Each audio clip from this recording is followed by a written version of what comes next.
to audio.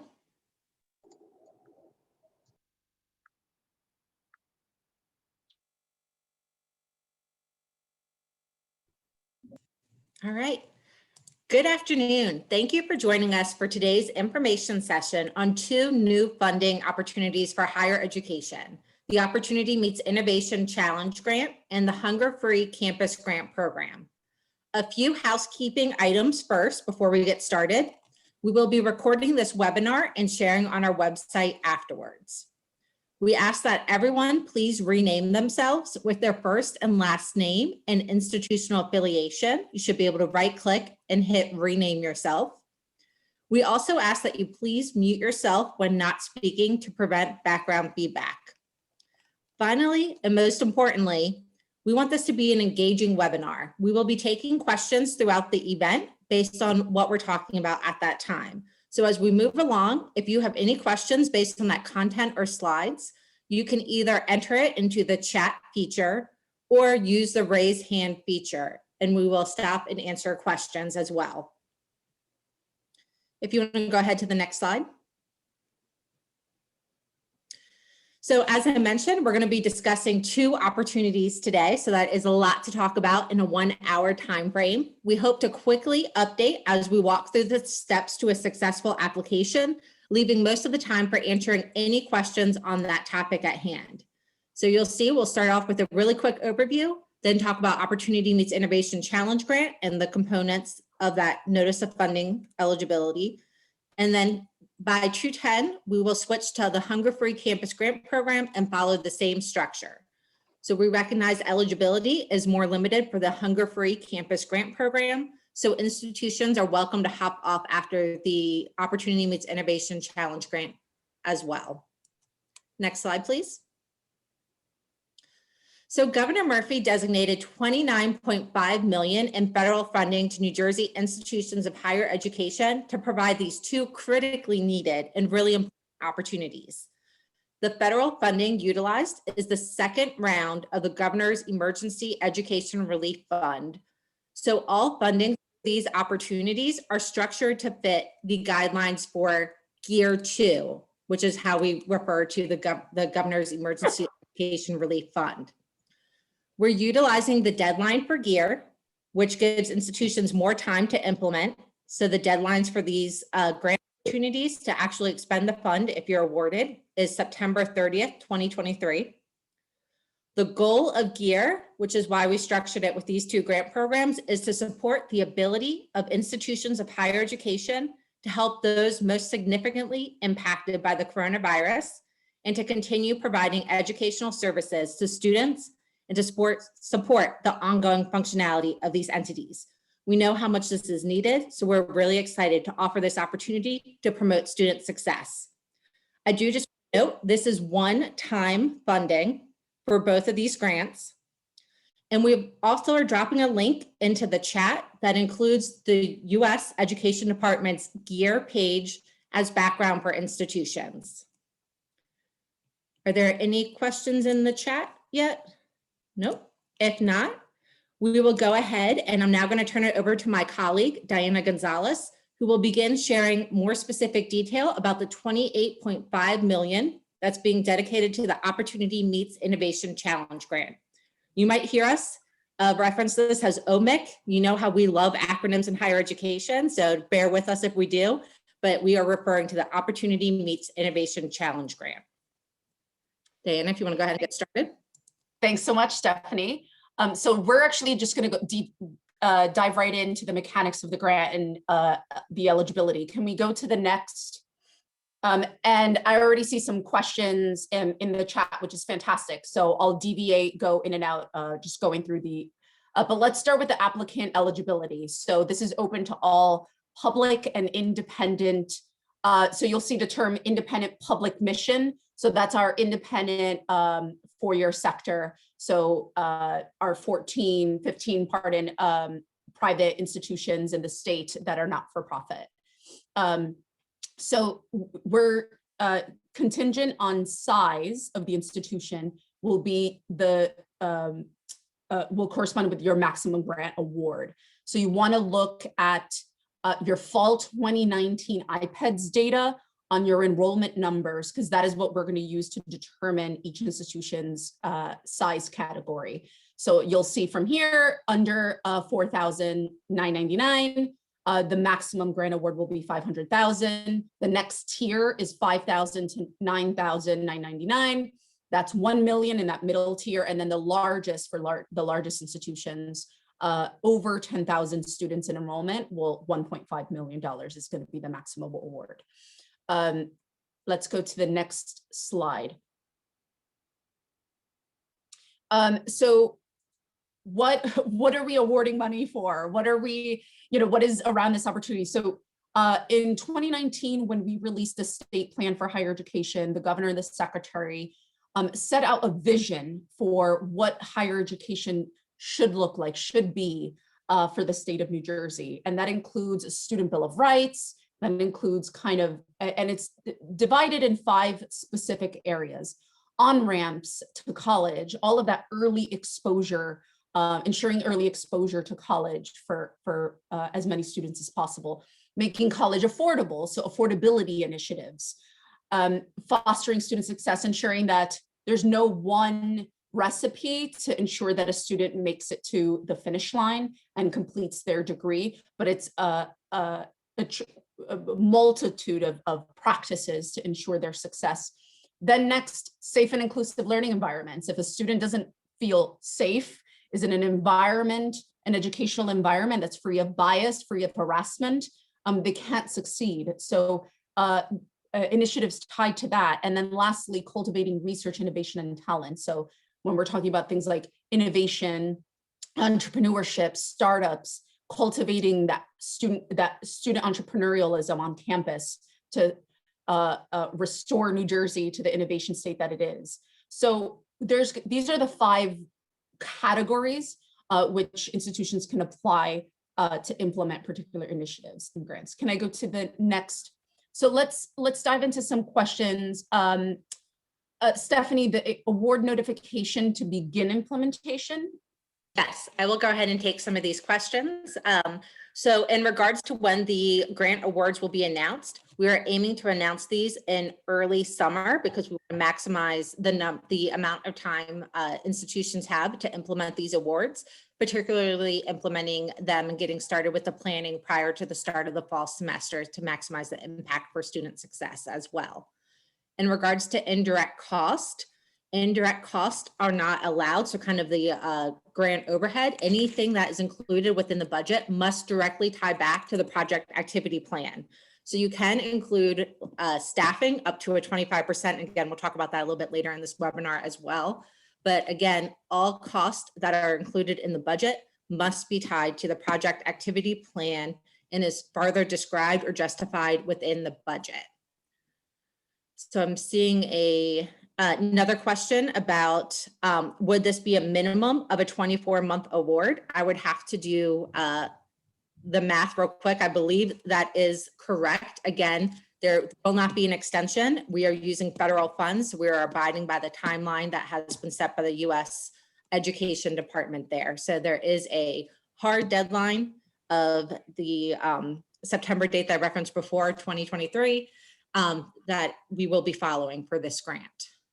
And all of this will be in the RFP document and timeline and all the information that we post. You'll see kind of the milestone dates. So let me transition back to the presentation, then we'll take a couple more questions. So the use of the funds. So you can implement sustainable best practices that were tied to the menu of interventions that were published last year. We were going to do a massive event on the 1-year anniversary of the launch of the state plan, where we had 5 working groups in those commissioned by the governor through executive order that worked really hard on these vetted best practices in each of these 5 areas to publish fantastic resources, from an implementation guide that was based on a 2017 task force to mitigate campus sexual violence, best practices to cultivate research and development on campuses, So now here we have an opportunity to put money behind those deliverables and give the institutions, especially during this really difficult time, to have funds to implement that very critical work. So the exciting part of this is that you do not have to apply for just one category. You can actually pick multiple menu options. So let's say you want to implement a campus climate survey, and that's under the safe and inclusive learning environment, but you also want to revise gateway courses or an initiative, a program that will increase minority participation in research. You can do that. The only thing that we ask is that there's one application per institution. So there could be these multiple options that you're applying for, but one larger application with different parts. So we're actually going to go a little bit deeper into that because we want to make sure that institutions are picking the right interventions that are right for them. Can I, next slide, please? So we're going to go through the grant requirements. And the first one is the cover sheet. You'll be surprised. We want to ensure that your application is complete. So your cover sheet, has to have a one-page letter of support. Your letter of support needs to come from the principal of your institution, so your chancellor or your president, where they are signing off on this application. And just be mindful that we're using federal funds. So we're on a very stringent timeline, as well as the auditing and that we have to adhere to. So a letter of support will also come from the principal of the institution. The president or chancellor will be a one-page letter supporting the commitment to carry out the work that you are applying applying the grant for. A statement of need, we want to understand, why do you need this? Why is this body of work that you're applying for important? We want to understand who you're serving and why are they impacted? How has COVID impacted? So Stephanie alluded to this earlier, that we're allowing for up to 25% to be allowed to be spent on capacity. So we recognize the landscape of higher education has been impacted dramatically, which is why we're allowing for staffing, especially due to COVID impact, to be an allowable expense. Now, the understanding is that this is a finite pot of money. So if there's an intention to keep the staffer beyond the grant agreement of 2 years, you must, there needs to be a clear understanding that funding cannot be used to support that role, this pot of money. And that will transition to either be the institutions or it's a temporary employment. So we can cover more of that in our Q&A, but just to be clear that it's just for the duration of the grant. A commitment to equity.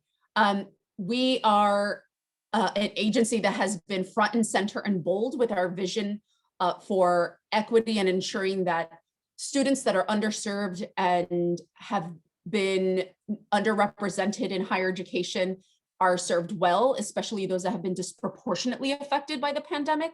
So we would like for the applicant to be very clear on what that commitment to equity looks like and how that's embedded into the proposal. And I will pause to mention that each of these will have a word limit.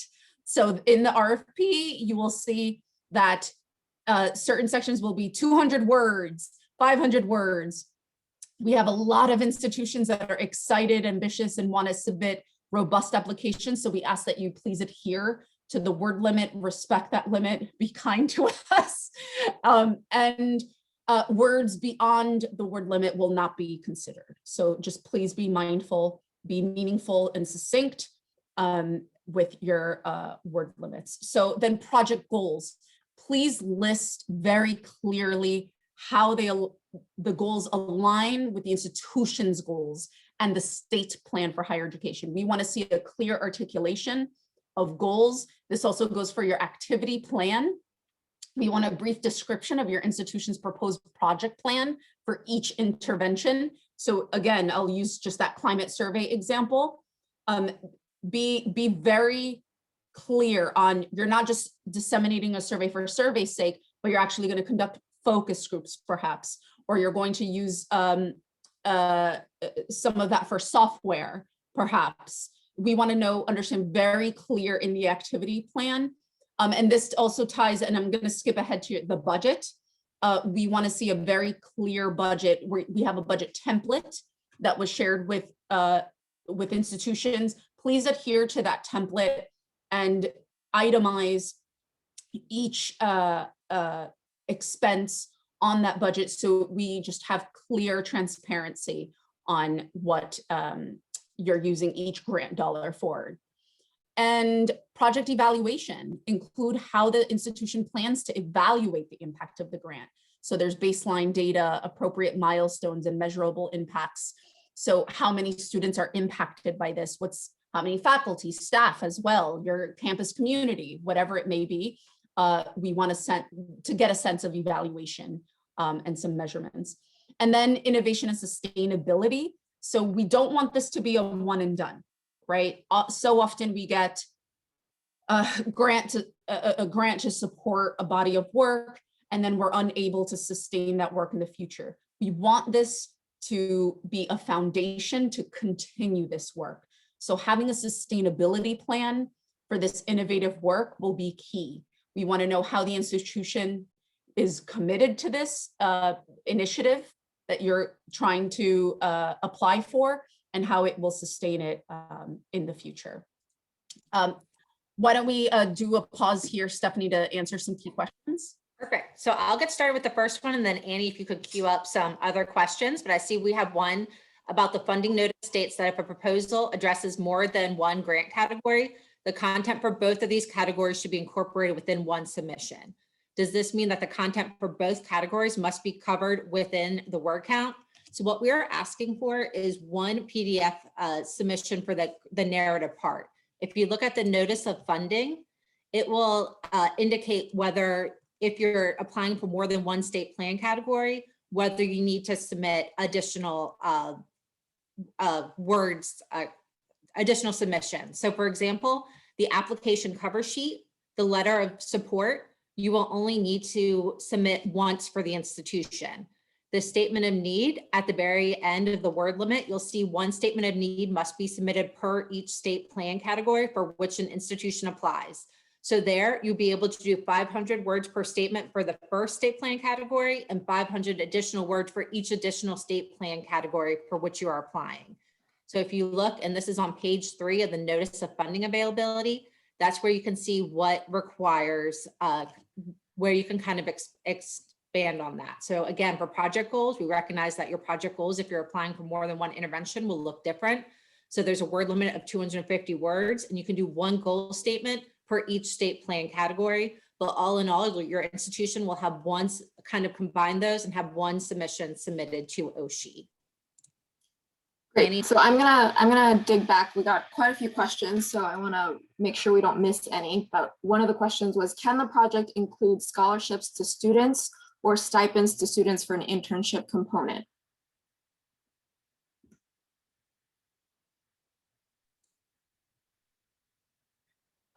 We're unsure. We would need to check in on that. Stephanie, do we have an answer? So we are not allowing kind of refunds like you might have seen in the first year. But if you are doing a project which involves, for example, material hardships, in which you'll be doing an emergency stipend, that could be something that is included within the budget. If you are, but we're not doing just, again, has to be tied to the activity plan and well justified for the use and the need as well. So the examples that you see in the menu of interventions are just examples of how you can utilize the funding. In regards, and go ahead. Oh, just to be clear, Steph, are we allowing institutions to do sub-grants? So like student grant awards? For the category of material hardships, you could only if it's under that category and tied to the, correct. Great. Yes. Next question is, the notice of funding availability refers to a minimum threshold score. Are points awarded for each section? So we will be reviewing the applications. We have the application will be reviewed based on the content. So that's why we ask for the cover sheet to make sure it's a complete application. And then we will be reviewing each of these different areas. So the kind of follow-up questions that you see in the notice of funding availability, for example, under the letter of support, the institution's president or chancellor must submit a letter indicating the institution's commitment and capacity. We will be looking for that, the demonstration of commitment and capacity there. So we will be reviewing each of these different sections, and we will be, again, because this is a competitive grant, scoring the institutions based on their submission. Another question we received was, will applications covering more than one category be given greater weight? So there are no weights that are being given. We want you to really think through strong proposals and what best fits the need of your students. That's why we're allowing institutions to either apply for one or multiple areas based on what they think would have the biggest impact. We will be awarding across all 5 of the categories, and we will be choosing the kind of best, the strongest proposals for each of those different categories. So it is up to the institution to determine if they want to submit all of that. For example, if they were receiving 1.5 million and wanted to build a really strong student success proposal, or if they wanted to maybe put their eggs in not in two baskets, is probably a bad example, but they wanted to do 1 million for student success and 0.5 for on-ramps. Again, it would depend on whether their proposals were the strongest in those 2 categories. There's no weights or preference. Again, we want you to really think about your student body, what you already have, what you need for those students to really have an impact. And this is a very good question, just to add on to that. So if you know, Drew University applies for 3 or all 5 categories and one is the strongest, it doesn't mean that Drew gets nothing, or all 5 are strong, you're going to get all 5. We're going by grant proposal in the category. So it's not we're not evaluating all of the applications as one by the institution. We're just going by the category, just to be clear. If you haven't been following along in the chat, I just want to read out some of the questions that we went ahead and answered to. But will we be able to access this webinar at another time for those who could not participate? Yes, this will be posted publicly to the OSHI website after. Is the commitment to equity per plan or for the comprehensive application? It is for the comprehensive application. Another question that came in is, can we pay students to participate in research projects or internships? That is one that we would probably have to get back to you on. Will the grant cover part-time faculty and staff costs?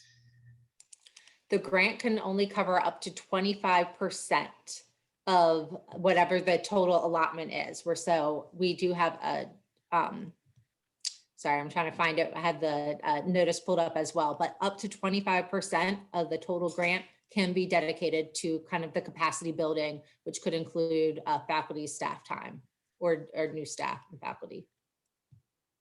Yeah, just to clarify, Katrina Bell in the chat kind of clarified that it's that 25% of the total budget. That's the correct understanding, I believe.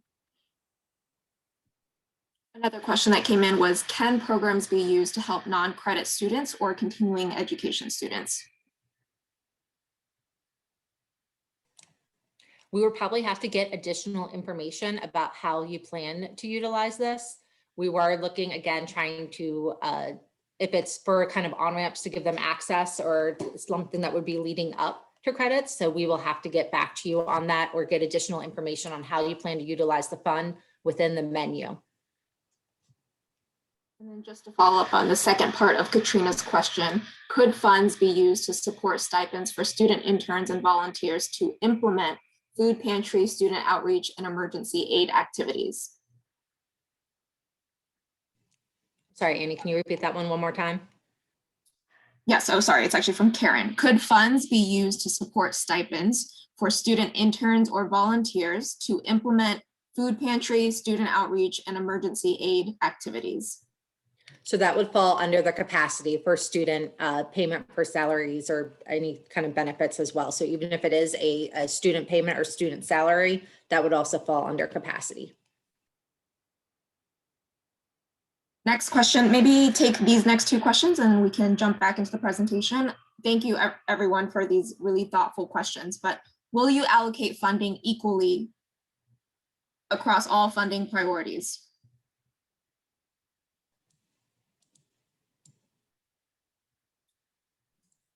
Stephanie, you're on mute. So we will not be allocating funding equally. Some of these categories, again, funding might really differ depending on the proposals that are being submitted. So we will be, again, making sure that we have a certain number based on, again, we don't know which categories will be more popular, but making sure we have categories across all 5. And then after that, looking at strongest proposals.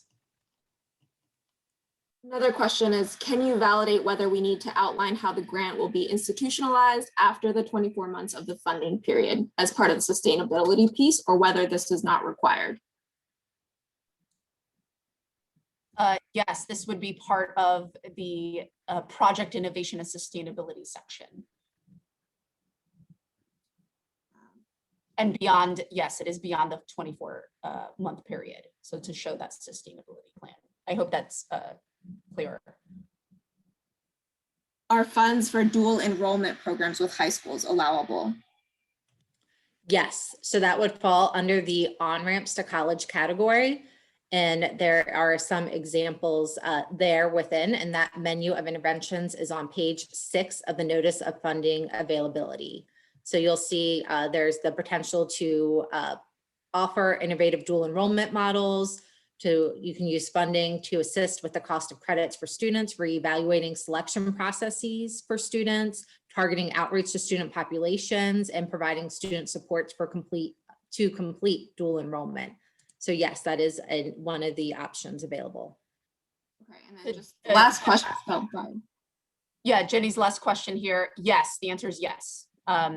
So if there are 2 applications for a total of 500,000, one is considered strong, the other one is not. We go with one, the award is 250. Yes, for the one successful grant proposal. So can we go on to the next slide, please? So how to apply, key dates. So applications must be submitted in 2 files. That's a PDF of your narrative. The narrative is all the list of all of those items in the previous slide. So you'll see all of that right there clear in the RFP application. So we just want that on, if you want to do that in Word and then convert to PDF, but please do submit in PDF format. And then an Excel spreadsheet, please use the template that was provided of your proposed budget with an itemized of all the itemized expenditures. And please submit to our OSHI email that is on this slide as well. Oh, and the deadline, please, we do not want any institution to be penalized for submitting beyond the deadline, just to be fair to everyone and ensure that everyone got the same amount of time. This is why it's a public process. We release the RFP at the same time, and then we close the grant application at the same time. So 5 p.m. on Wednesday, March 31st.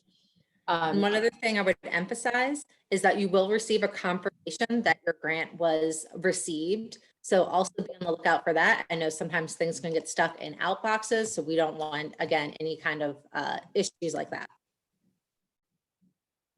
Great, and next slide. So we want to open it up again to some questions if there's something that we did not answer. I see Vanessa here in the chat.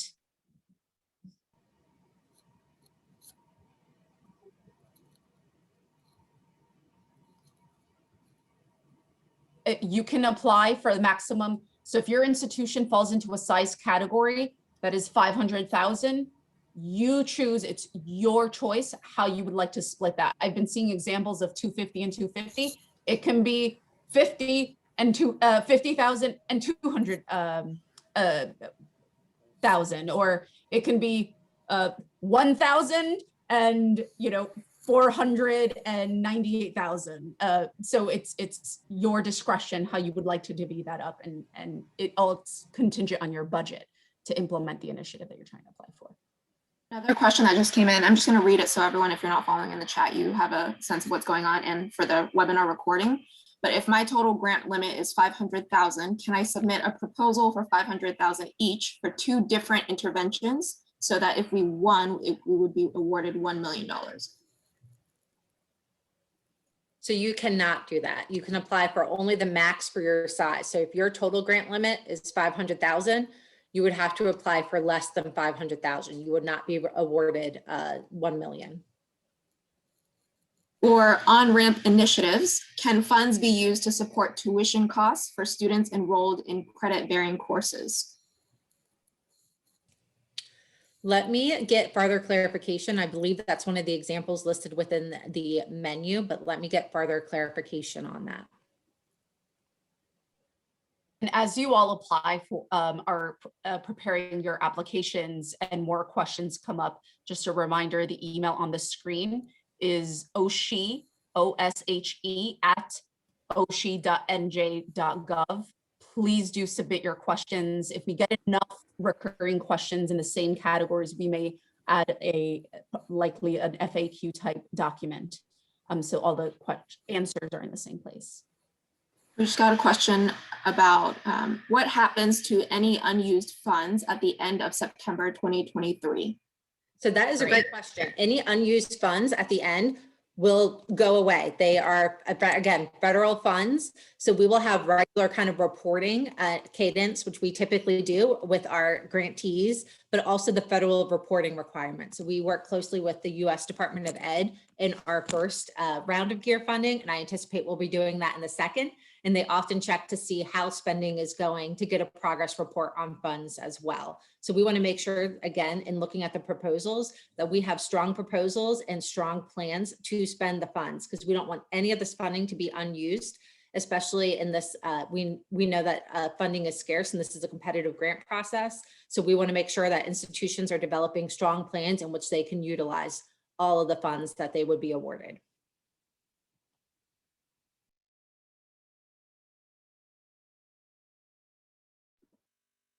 I don't see any other questions coming in, so if you want to move ahead, or if anyone has some last minute burning questions, feel free to let us know. I would just do a quick plug. You see on the slide deck, we are boosting our social media presence, and we often kind of refer to we'll let you know kind of when this recording's posted, when the notice of funding eligibility, when the deadline is coming up.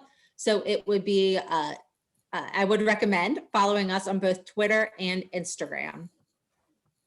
One question that just came in, great question. You've said you will have to get back to us for answers to certain questions. How will those answers be made available?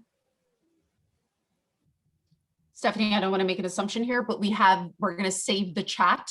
So we have who asked the question, and we have a list of registrants in all of your emails. So we'll be able to respond individually to those respective questions. When will we hear back from OSHE about the use of funds for student stipends? We'll work on getting these questions answered shortly after this. So I can't give you a specific date, but we are working on that as soon as possible. Should we assume the first time we can expense funds will be the summer or the fall? I know you said you will be able to make the awards public by the summer, but timing may change when we actually time out certain activities.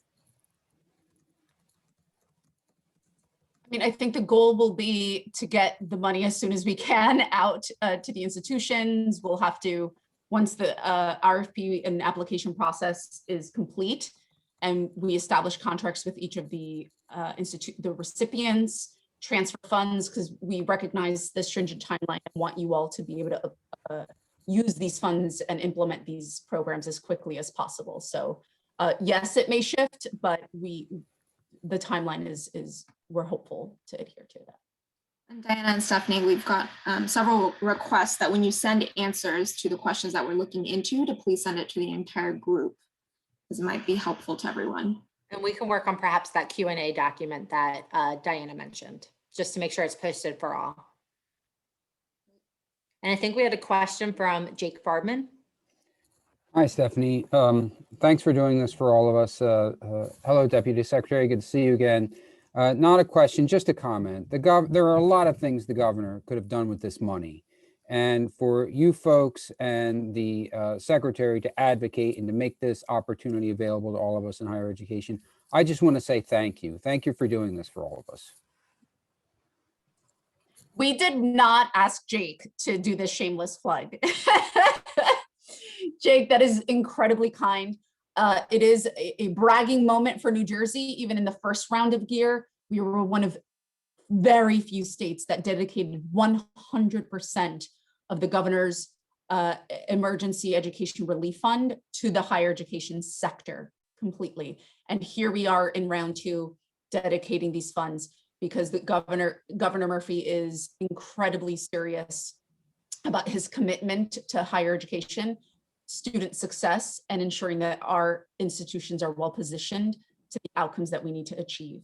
So thanks for that, Jake, and thanks for that reminder. And that being said, now we're going to transition to the next portion. We know many of you were interested in solely the Opportunity Meets Innovation Grant Challenge. Since this is only applicable to public institutions, both our four-year publics and our community colleges, we made this a second portion in case others wanted to drop off from this portion of the webinar. Diana, before you go into those, we have 2 last questions. So one question, in essence, would we be allowed to use monies for a summer 1 or summer 2 project if funded, even if the announcement happens later and therefore the activity has passed? So assuming the budget would be approved and meets the qualifications for this, that is a potential option that could be established within the MOU with that institution. Again, we are aiming to have the funds by early summer, and we have been able to kind of reimburse, again, as long as your proposals review and accepted, and the budget items would be accepted as well, the potential for reimbursement. But I cannot guarantee that at this time. Last question, is there a maximum number of projects that can be included in the comprehensive application and within each category? There's not a maximum number. I would just, again, encourage people to really, think out what their plans are to make sure that they have strong proposals. Again, if that's across all 5 categories, that's fine, but I would just want to make sure that you weren't diluting a proposal and trying to do a little bit of everything. Again, it is up to what you think is the strength in your proposal. Sorry, one more clarification on early summer. Is that considered June? It may be early summer. All right, we're going to move to hunger free just to make sure we have time for these questions as well. So again, food insecurity among college students was an issue before the pandemic and has become even more exacerbated during the pandemic, which is why Governor Murphy is dedicating $1 million towards the Hunger Free Campus Grant Program. We can go ahead to the next slide. So prior to the pandemic, we began working towards this Hunger Free Campus Grant Program, but those funds were frozen as the pandemic hit. This program is based on the Hunger Free Campus Law, which denotes that a campus must be designated hunger free in order to be eligible for the grant funding. So just to kind of clarify, even though we were working towards this earlier, no hunger free campus designations have been awarded. So this notice of funding provides a dual purpose for institutions to show that they met or will meet the requirements in the 2020-2021 year, including summer 2021, as well as to apply for the funds at the same time. So this is like a 2-in-1 application. So here you can see to be eligible for the funding, again, this grant is only available to public institutions of higher education as designated in the law. So these are the steps an institution must meet in order to be deemed a hunger-free campus. So established a hunger-free task force, designated a staff member responsible for assisting students with enrollment in SNAP, providing options for students to utilize SNAP benefits, participating in an Awareness Day campaign or activity, provided at least one physical food pantry on campus or enable students to receive food through a separate stigma-free arrangement, develop a swipe out hunger student meal credit sharing program, or designated a certain amount of funds for something similar, and annually conduct a student survey on hunger. Again, there's more details within the notice of funding on what these look like. We can go ahead to the next slide. Oh, I see some questions in the count. There's a question about, can the Hope Center survey count as the student survey as it did in last year's program? So we'll talk about this a little bit further, but if you did a different hunger survey, if you email the OSHI account, or I believe my email is listed within the notice of funding, we will kind of evaluate the survey to see if it's an acceptable substitute. So I would anticipate that we would be doing something similar to last year where we did review that survey and said that that also met the qualification. So again, if you completed the Hope Center survey or another one, please notify us in advance of your submission and we can let you know if that will count as meeting that requirement. Can we go to the next slide, please? Oh, nope, we're there. Sorry, go back. So institutions can apply for 40,000 to 1 million, and funding should be used to further the purpose of the law in addressing food insecurity. So how can this funding be used? It should again meet the purposes of the law, address student hunger, leverage solutions to address basic food needs on campuses, raise awareness of services offered, and build strategic partnerships. It could be used for food insecurity training, hiring basic needs positions. Again, I would note similar to the OMIC that we just talked about, this funding does have an end date. So you would want to note anyone who was hired under this, that these are temporary. There is an end date to the funding available if you hire through this funding. You can strengthen communication outreach. You could buy technology for the food pantry, such as iPads for sign-in. Again, enhancing communications to let students know where and how to get access to these resources. And again, developing and strengthening partnerships with community orgs as well. I'm sorry, I did incorrectly state that. So thank you, Eileen. The max award is 100,000. It's been a long day. It is not 1 million. 1 million is what's designated overall. So an institution can apply for 40,000 to 100,000. Thank you for that correction. All right, really, when you're thinking about use of funds, we want you to think about what does your institution need to reach and help more students and to remove the stigma that can be associated with this. So for the application, you'll see, again, we want to make sure that you have a complete application. I would note the word count within the notice of funding eligibility, as well as the specific questions under each of these grant categories, because again, you're also proving that you meet the requirement for the designation of being a hunger-free campus. So with that being said, just kind of walking through what information is needed. We'll need contact information, a letter of support from the institution's president or chancellor. Again, this should speak to the commitment and capacity to carry out the grant proposal, as we want to make sure that these funds are being spent. We don't want any leftover funds. You'll talk about the Campus Hunger Task Force. So you'll describe your Campus Hunger Task Force. You'll provide a list of who the members are, when they met and what their goals are. You'll describe the staff member for SNAP assistance and how the service is kind of provided and advertised on campus. You'll also talk about the options for students to utilize SNAP at campus stores, or we know that this can be a long and lengthy process. So if you are not able to offer SNAP at campus stores, what steps are you taking to look into this ability to kind of promote the use of SNAP at campus stores in the future? We have information on SNAP and other public benefits available to students. So describing the opportunities for the school to provide information on these public benefits that are available. Information regarding participation in National Hunger and Homeless Awareness Week. Even though it says week, if you do any kind of event that you did in November 2020, you can discuss that and share that in the application as well. We'll want to see evidence of a campus food pantry. So whether that's providing a web link or a flyer or just describing what your campus food pantry looks like. Or if you don't have a campus food pantry, another mechanism to help students get food. Evidence of a Swipe Out Hunger or meal plan donation program. I will say Swipe Out Hunger is a national organization and they have offered to meet or work with institutions. So if you are interested in reaching out to that organization, you can reach out to them as well. Again, the student hunger survey, we do list out that we want institutions to utilize the USDA's 18-item food security measure, which is actually within the Hope Center Real College survey, which is how we were able to kind of accept that in the previous year. But if you use a different student hunger survey, there is the potential that it could still meet this requirement. So again, you'll see my contact information to reach out and share more information. And then also submitting a best campus profile. So sharing the best practices your institution does. And there is an other category if there's any additional information you want to share with OSHE, as well as a very specific budget template that is linked within the document for you to share how you would utilize the funds if you receive them.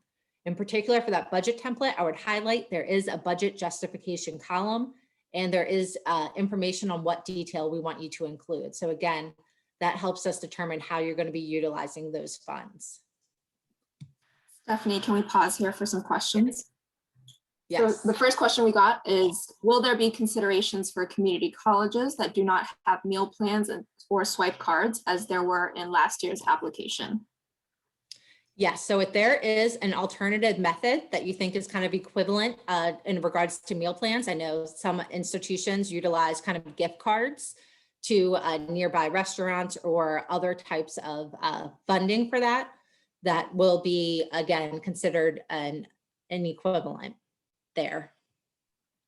What happens if the full $1 million is not allocated?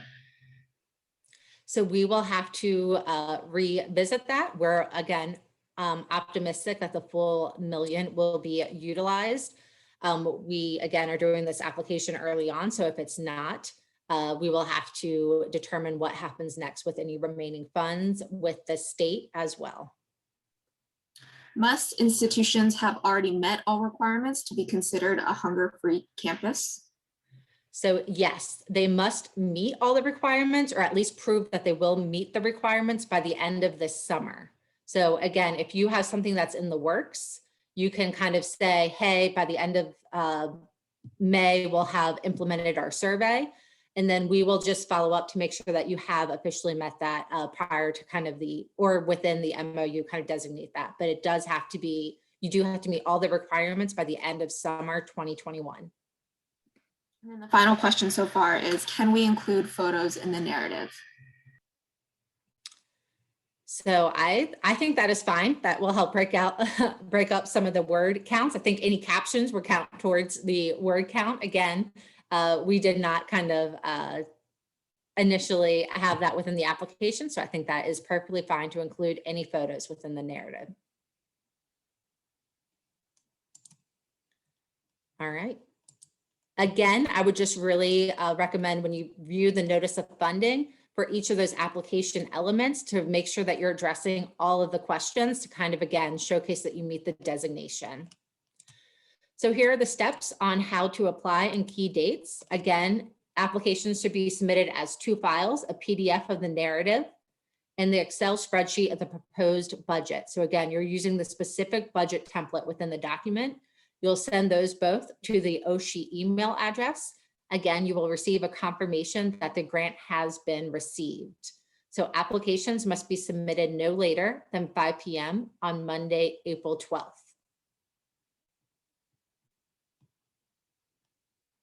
All right, if you want to go to the next slide. And again, same process as before. If you have any questions about the notice of funding, please feel free to reach out to the OSHE email and we'll make sure it gets directed to the correct person as well.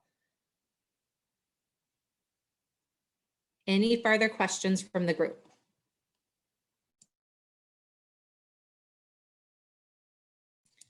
All right, I just want to say thank you everyone for your time. We're really excited about these opportunities and about your interest. We think these are critical to helping to serve our students in New Jersey. So I want to thank you for taking the time today and asking these questions. I do want to note, Jess, we have a question if we can go back to the last slide real quick. So again, here's how to apply in the key dates. I don't know if that's the right one you were looking for, Stephen. And again, just as a reminder, all of this is posted in the RFP and will be available, and as well as this recording. All right.